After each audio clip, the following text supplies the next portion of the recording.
तो इस मूवी का पार्ट 1 जहाँ पर खत्म हुआ वहाँ हमने देखा कि कैप्टन अमेरिका की बॉडी को 70 साल बाद बर्फ से निकाला गया था और उसे रिवाइव किया गया था। और अब हम इस पार्ट में उसके 2 साल बाद का सीन देखते हैं जब कैप्टन अमेरिका इस दौर में भी रहने की प्रैक्टिस कर रहा होता है। तो निक फ्यूरी उसके पास आते हैं जो कि एक एजेड आदमी है। वो कैप्टन अमेरिका से एक मिशन के बारे में बात करते हैं जिसमें कैप्टन अमेरिका की साथी एक लड़की होगी और उसका नाम नताशा है। ये एक सीक्रेट मिशन होता है जिसके लिए इनकी और भी टीम बनाई जाती है और इन्हें लीड कर रहा होता है एक एजेंट। ये मिशन बेसिकली कुछ लोगों को हाइड्रा की कैद से बचाना था जो कि एक शिप में कैद थे। अब कैप्टन अमेरिका अपनी टीम के साथ उस शिप पर जाता है। वहाँ पर जाते ही हम वहाँ के लीडर को देखते हैं जिसका नाम जॉर्ज होता है। यहाँ इन दोनों में लड़ाई होने लगती है। जॉर्ज कैप्टन अमेरिका को किक्स मारने लगता है और अपने हाथों से भी उस पर अटैक कर रहा होता है, लेकिन कैप्टन अमेरिका अपनी शील्ड से अपना डिफेंस करता है। उसके बाद कैप्टन अमेरिका भी अपने शील्ड को यूज करते हुए उसे मारने लगता है। जॉर्ज गिरने ही वाला होता है लेकिन उसकी बॉडी इतनी फ्लेक्सिबल होती है कि वो फ्लिप लगाकर दोबारा से खड़ा हो जाता है और कैप्टन अमेरिका को जोर जोर से किक्स मारने लगता है और उससे कहता है अगर तुम में इतनी ही हिम्मत है तो अपना फेस मास्क उतारो और मुझसे अपनी शील्ड के बगैर लड़कर दिखाओ। कैप्टन अमेरिका अपनी शील्ड को पीछे लगाता है और अपना मास्क उतार लेता है और अब उन दोनों में बहुत जबरदस्त फाइट स्टार्ट होती है। कैप्टन अमेरिका यानी स्टीव भी जॉर्ज को काफी मार रहा होता है और आगे से जॉर्ज भी कुछ कम वार नहीं कर रहा होता। तभी कैप्टन अमेरिका को बहुत गुस्सा आ जाता है और वो उसे जोर से पकड़कर एक दरवाजे के साथ मारता है जिससे वो दरवाजा टूट जाता है और वो अंदर आकर गिरते हैं। जॉर्ज का सर जमीन के साथ लगता है जिससे वो थोड़ी देर के लिए बेहोश हो जाता है। ये वही रूम होता है जहाँ पर नताशा भी होती है। वो शिप से सारा डाटा एक यूएसबी में कॉपी कर रही होती है। तो तभी उसके पास कैप्टन अमेरिका आता है और वो कहती है कि बस मेरा काम हो गया, इससे पहले कि वे लोग यहाँ से निकले। जॉर्ज को होश आ जाता है, वो दोबारा से लड़ाई के लिए तैयार हो जाता है, लेकिन कैप्टन अमेरिका अपनी जान बचाते हुए यहाँ से अपने हेडक्वार्टर आ जाता है और निक फ्यूरी को सब कुछ बताता है। अब यहाँ पर निक फ्यूरी उसे 3 सैटेलाइट्स दिखाते हैं। इनकी मदद से वो किसी भी दुश्मन को तबाह कर सकते थे। साथ ही नताशा उन्हें वो यूएसबी दे देती है जिसके अंदर उसने उसी शिप का डेटा कॉपी किया था, जिसे पाकर निक फ्यूरी बहुत खुश होते हैं। लेकिन जब उसे देखते हैं तो उसमें बहुत ज्यादा कोड वर्डिंग होती है जिसे डीकोड करने के लिए इन्हें बहुत सारा टाइम चाहिए था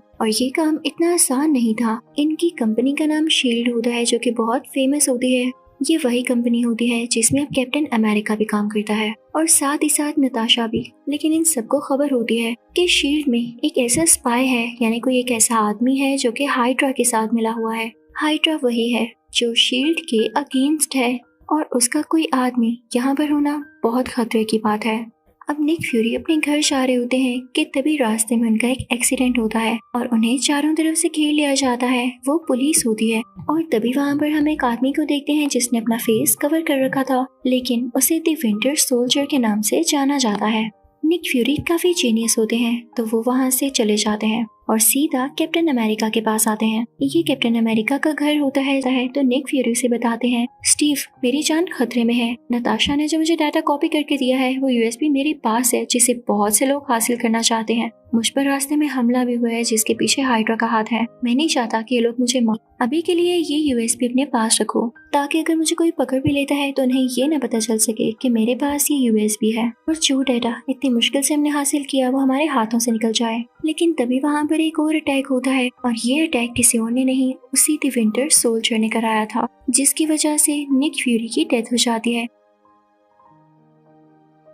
कैप्टन अमेरिका अपनी जान और वो डेटा बचाने के लिए वहाँ से भाग जाता है, लेकिन निक फ्यूरी की डेथ किसी को भी बर्दाश्त नहीं हो रही थी। उनकी बॉडी को हॉस्पिटल लेकर आती है, इनसे रिक्वेस्ट करती है कि इन्हें रिवाइव किया जाए, हमें इनकी बहुत जरूरत है और इस पर अब काम होने लगता है। अब कैप्टन अमेरिका शील्ड के हेड के पास जाता है जो उससे कहता है कि स्टीव मैं जानता हूँ जिस यूएसबी में तुम लोगों ने डाटा चुराया है वो निक फ्यूरी के पास थी और रात को निक फ्यूरी तुमसे ही मिलने आया था। इसका यही मतलब हुआ कि यूएसबी तुम्हारे पास है तो चुपचाप वो डाटा मुझे दे दो, क्योंकि तुम अब इतने बड़े नहीं हुए कि मुझे इस डाटा के बारे में कुछ पता नहीं और तुम इसीलिए फिर रहे हो। तुम जानते भी हो ये कितना खतरनाक है।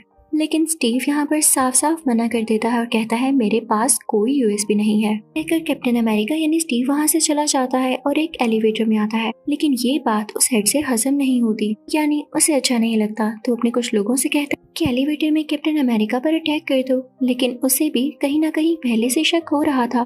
तो जैसे ही उस हेड के सारे लोग उस पर लिपटते हैं उसे मारने के लिए, तो कैप्टन अमेरिका उन्हें धकेलता हुआ एलिवेटर का बटन प्रेस कर देता है और खुद की जान छुड़वाता है, जिससे वो बाहर आ जाता है। उधर नताशा को भी कैप्टन अमेरिका की फिक्र हो रही होती है। वो उसे ट्रेस कर लेती है, वो उसको अपने पास बुलाती है। उससे वो यूएसबी लेते हुए उस डेटा को पढ़ने की कोशिश करती है। इसको डिकोड करने के बाद इनको पता चलता है कि उनकी अपनी ही कंपनी जो कि शील्ड है, उसकी दूसरी ब्रांच एक और कंट्री में थी जहाँ पर इनका काफी ज्यादा डेटा है। तो अगर इन्होंने वो हासिल कर लिया तो इनकी एजेंसी शील्ड को काफी ज्यादा फायदा होगा। अब ये दोनों उस शहर में जाते हैं जहाँ पर ये एजेंसी की दूसरी ब्रांच होती है, लेकिन वहाँ जाते ही इन्हें पुराने कंप्यूटर्स के अलावा कुछ नहीं मिलता।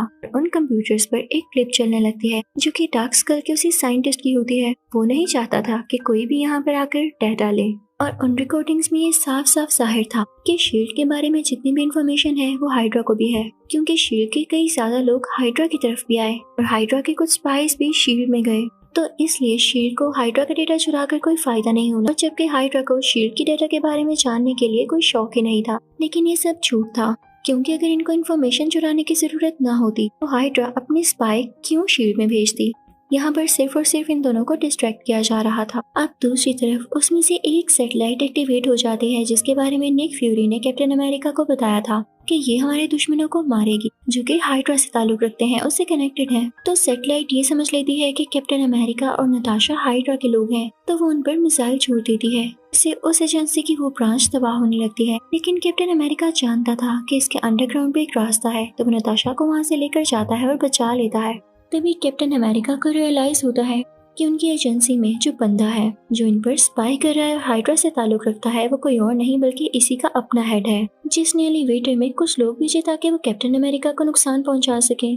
और इनका अपना ही बंदा ऐसा क्यों करेगा। और अब कैप्टन अमेरिका और नताशा शील्ड की एजेंसी में नहीं जा सकते थे, क्योंकि उस हेड ने इन दोनों को धोखेबाज कह दिया था और ना ही अब इनके पास कुछ वेपन्स बाकी थे। अब यहाँ से कैप्टन अमेरिका आर्मी यूनिट जाता है जहाँ पे वो अपने एक साथी से मिलता है जिसका नाम होता है फैल्कन, और उसका भी इस मूवी में बहुत मेन कैरेक्टर है। कैप्टन अमेरिका उसे सारी बात बताता है। तो अब ये तीनों यानी कैप्टन अमेरिका, फैल्कन और नताशा टीम अप कर लेते हैं। यहाँ पर ये तीनों जब टीम अप करते हैं तो उनको पता चलता है कि शील्ड में एक और स्पाई है जो कि हाइड्रा की तरफ से है। वो ग्लासेस वाला एक बार्ड आदमी होता है जिसे कैप्टन अमेरिका पकड़ लेता है और ब्लैकमेल करता है कि अगर तुमने मुझे सब कुछ सच सच ना बताया तो मैं तुम्हें मार दूंगा। अब यहाँ पर वो आदमी बताता है कि तुम लोगों ने जब उस डार्क स्कल का साइंटिस्ट देखा और वो तुमसे हाइड्रा के बारे में बातें कर रहा था, तो उसके बाद ही और इसी वजह से सैटेलाइट को ये लगा कि तुम लोग भी हाइड्रा के लोग हो और उसने तुम पर अटैक करने की कोशिश की और उस बिल्डिंग को भी तबाह कर दिया। तो हाइड्रा का यही प्लान है कि वो तुम लोगों की तीनों सैटेलाइट को अपने कब्जे में ले ले।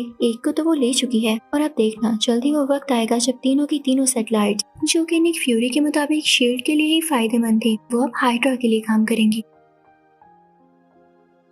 अब कैप्टन अमेरिका उस ग्लासेस वाले आदमी से कहता है कि तुम हमारे साथ चलो और हमें उस जगह का बताओ जहाँ भी ये सब कुछ हो रहा है। वो आदमी उनके साथ गाड़ी में बैठ जाता है, लेकिन ज्यादा दूर नहीं गए होते कि इन पर उसी द विंटर सोल्जर का अटैक हो जाता है और वो गाड़ी का शीशा तोड़ते हुए उस ग्लासेस वाले आदमी को अपने साथ बाहर ले जाता है कि तुमने इन सब को हमारे बारे में क्यों बताया। वो उसे मारने के लिए अपने साथ लेकर गया था क्योंकि उसने इनको धोखा दिया था। अब कैप्टन अमेरिका ऐसा नहीं चाहता था कि इतनी मुश्किल से इनके हाथ कोई आदमी आया जो कि इन्हें सारी नॉलेज दे रहा है, तो वो अपनी गन लेकर बाहर जाता है ताकि इस विंटर सोल्जर से लड़ सके। जैसे ही लड़ाई शुरू होती है तो विंटर सोल्जर का मास्क उतर जाता है और ये देख के हम सब काफी हैरान रह जाएंगे कि विंटर सोल्जर कोई और नहीं बल्कि कैप्टन अमेरिका का अपना दोस्त बकी बार्न्स होता है। यहाँ ये सुन लीजिए कि बकी बार्न्स हाइड्रा का मेंबर किस तरह बना और हाइड्रा के लिए काम क्यों करता है।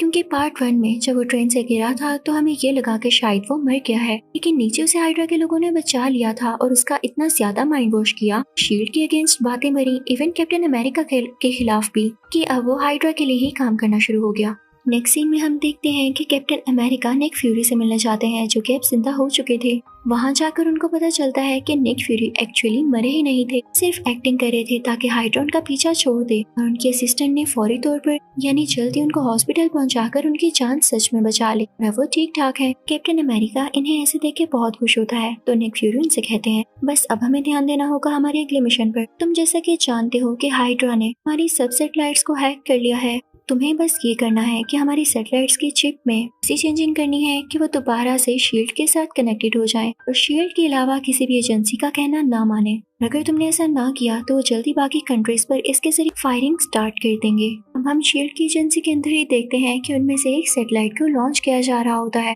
और वहाँ पर कुछ सिक्योरिटी काउंसिल के मेंबर्स भी आ चुके होते हैं जो कि इसमें पार्ट लेने वाले थे, और उनके साथ वो हेड भी शामिल था जो कि गद्दार था, बेट्रेयर था। तो कैप्टन अमेरिका ऊंची आवाज में अनाउंस करता कि हमारे अंदर ही कुछ स्पाइस मौजूद हैं, हमें उनको पहचानना होगा, क्योंकि मैं जानता हूँ हमारी ये सैटेलाइट हैक हो चुकी है और हाइड्रा इसको हमारे अगेंस्ट ही यूज करने वाला है। तो मेरी आप लोगों से रिक्वेस्ट है, आप सब मेरा साथ दीजिए। तभी दूसरी तरफ हम देखते हैं कि सिक्योरिटी काउंसिल जिसके साथ वो हेड भी शामिल होता है, उनके साथ एक बूढ़ी औरत भी होती है जो कि अचानक से उन पर गन पॉइंट कर लेती है और उन्हें किक्स मारने लगती है। वो बहुत हैरान होते हैं कि हमारी ही मेंबर होने के बावजूद ही हमारे साथ इस तरह क्यों कर रही है। तो तभी वहाँ एक लड़की बोलती है, यानी वही बूढ़ी औरत, कि मैं नताशा हूँ। साथ ही वो अपने असली रूप में आ जाती है। वो कहती है कि मैंने तो बस एक्टिंग की ताकि मैं तुम लोगों के साथ यहाँ पर आ सकूँ और हर चीज पर नजर रख सकूँ। तुम लोग भी ना कितने मासूम हो। साथ ही साथ वहाँ पर निक फ्यूरी भी आ जाते हैं और सीधा उस हेड के पास आकर कहते हैं, तुमने शील्ड का जो भी डेटा चुराया है उसे डीकोड करके हमें वापस करो। तो वो हेड उसे मना करते हुए कहता है, तुम यहाँ कैसे आए, तुम तो मर चुके थे, एक सोल को डेटा देने का क्या फायदा। वो यहाँ पर निक फ्यूरी का मजाक उड़ाने लगता है। तभी निक फ्यूरी अपनी आंख से वो कपड़ा हटाते हैं जो उन्होंने पहन रखा होता था। इनफैक्ट उनकी आंख में एक एडवांस टेक्नोलॉजी मौजूद थी जो कि कुछ भी रीड कर सकती थी, इवन अगले इंसान की आंखों में से भी।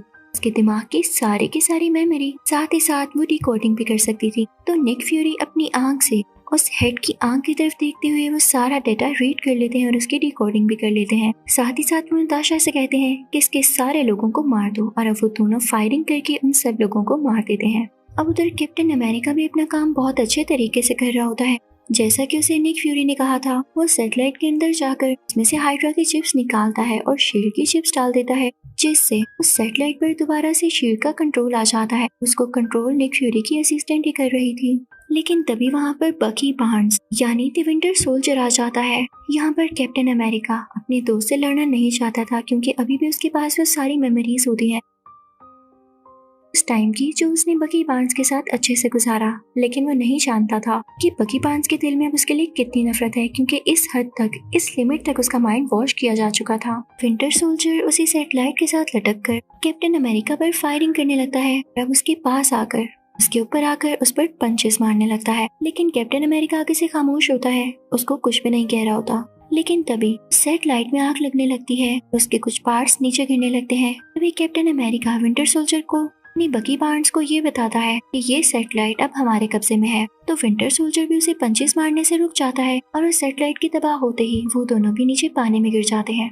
नीचे गिरते ही कैप्टन अमेरिका बेहोश हो जाता है, जबकि बकी बार्न्स यानी वो विंटर सोल्जर जिंदा होता है। लेकिन न जाने उसे वहाँ पर क्या याद आया था। वो कैप्टन अमेरिका को पानी से खींचता हुआ बाहर लाता है और खुद जंगल की तरफ जाकर गायब हो जाता है, और इसके बाद इसका किसी को पता नहीं चलता। अब यहाँ सीन चेंज होता है और हम नताशा को देखते हैं। वो प्रेस कॉन्फ्रेंस से बात करी होती है कि अब सब कुछ ठीक है, हमने हाइड्रा को हरा दिया है और सब कुछ अब हमारे कंट्रोल में है। और अब मूवी के लास्ट सीन में हम कैप्टन अमेरिका और निक फ्यूरी को साथ देखते हैं, जो कि एक ग्रेव पर खड़े होते हैं। और वो ग्रेव किसी और की नहीं बल्कि निक फ्यूरी की फेक यानी नकली ग्रेव होती है। निक फ्यूरी कैप्टन अमेरिका से कहते हैं कि तुम यहाँ किसी को मत बताना कि मैं जिंदा हूँ, लोगों को बस यही लगता रहने दो कि मैं मर चुका हूँ, ताकि ना कोई मेरे पीछे आए और ना ही कोई समझे कि शील्ड का एक अच्छा बंदा कि हर किसी से लड़ सकता है अभी भी जिंदा है, क्योंकि मैं छुप कर उनके अगेंस्ट काम करना चाहता हूँ और यही बेटर ऑप्शन है।